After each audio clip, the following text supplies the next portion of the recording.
everyone. Good day, ma'am. Today I'm going to recite the 17 United Nations of Sustainable Development.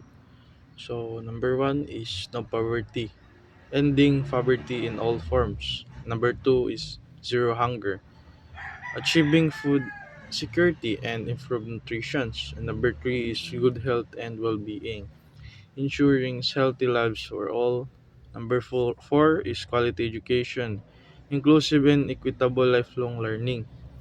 Number five is gender equality. It empowers or empowering all women and girls. Number six is clean water and sanitation. So it refers to sustainable management of water. Number seven is affordable and clean energy. So it access to modern energy. Number eight is decent work and economic growth, productive employment for all. And number nine is industry innovation and infrastructure, building resilient systems.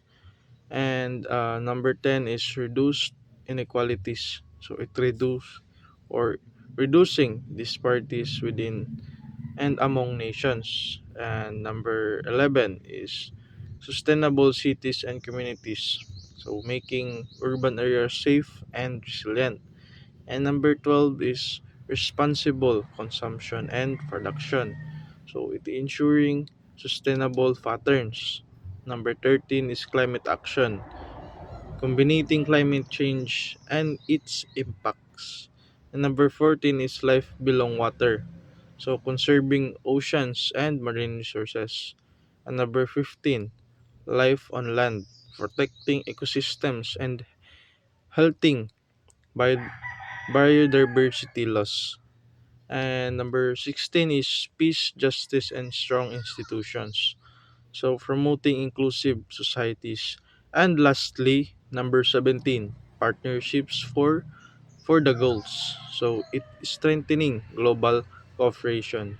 So that's all about the 17 or the United Nations 17 Sustainable Development. So that's all. Thank you, everyone.